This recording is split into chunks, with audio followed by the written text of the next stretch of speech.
আমি আজও বলছি, মানুষকে হিন্দু আর মুসলমানের চোখে না দেখে মানুষকে মানুষের চোখে দেখা হোক।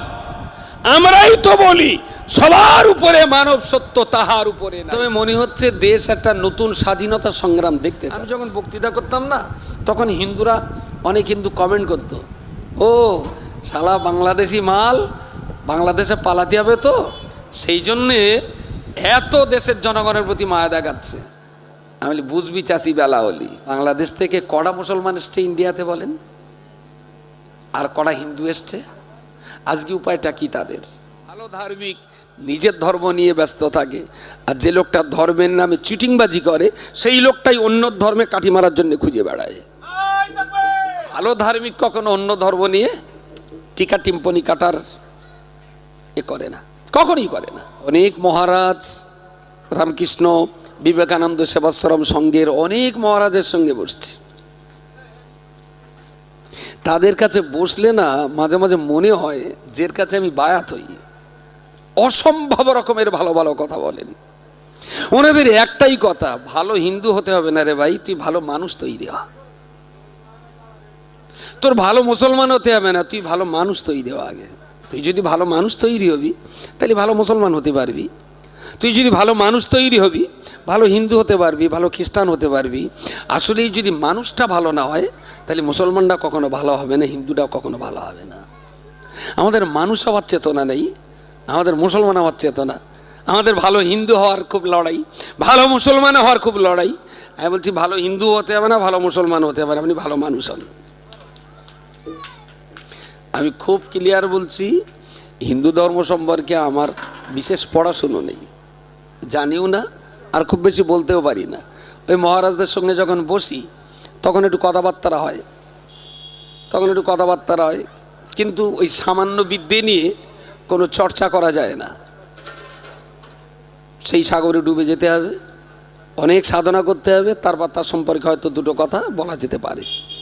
আমার সামান্য বয়স নিয়ে আর সামান্য মেহনত নিয়ে খুব স্বল্প পরিসরের কিছু জানি, সেটা ইসলাম সম্পর্কে জানি। অন্যান্য সম্পর্কে আমার খুব বেশি জানা নেই। আমি আবার বলছি, হিন্দু মুসলমান আর মন্দির মসজিদের চোখ দিয়ে না দেখে দেশটাকে মানুষের চোখ দিয়ে দেখুন, ভারতবর্ষ কোথায় যাচ্ছে। মসজিদ করে মুসলমানদের অন্ধ করে দিল, মন্দির করে হিন্দু অন্ধ হয়ে গেল। মাঝখানে পড়ে বিহারের 1500 একর জমি 15 টাকায় বিক্রি হলো আদানির কাছে। তোরা মসজিদ মন্দিরে ঝামেলা কর, আর এই ফাঁকে আমরা দেশটাকে বিক্রি করি।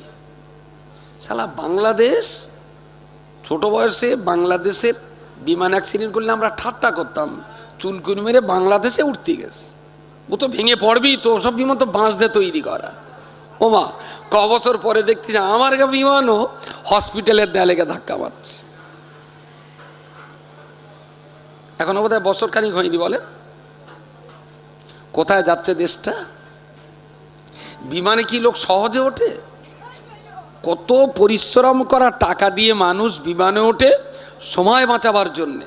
আপনি খবর রাখেন না, ভারতবর্ষের সবচেয়ে বড় বিমান সংস্থা ইন্ডিগো কদিন এয়ারপোর্টে, সারা ভারতবর্ষের প্রত্যেকটা এয়ারপোর্টে 2 দিন 3 দিন 4 দিন 5 দিন করে মানুষদের হয়রানি হতে হয়েছে। বিমান নেই, বিমানের পাইলট তারা হরতাল করছে, মাইনে না বাড়ালে আমরা বিমান চালাবো না। গোটা দেশ জুড়ে অশান্তি। আপনাকে আর আমাকে মন্দির মসজিদের চশমা চোখে লাগিয়ে দিল, আমি আর আপনি খেও করছি, ওদিকে দেশ সর্বনাশ হয়ে যাচ্ছে।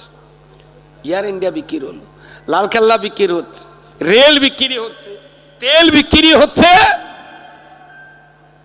সঙ্গে এটাও জেনে রাখেন, গোটা ভারতবর্ষ ব্রিটিশরা যেভাবে চালাতো, যে অবস্থা, আগামী দিন তার চেয়ে করুণ অবস্থা নেমে আসছে ভারতের জমিনে। আর শুধু আমরা একটার বিরুদ্ধে আরেকটাকে লাগিয়ে দিচ্ছি, শুধু লাগিয়ে দিচ্ছি। দেশটা যদি বাঁচে, মন্দিরও বাঁচবে, মসজিদও বাঁচবে।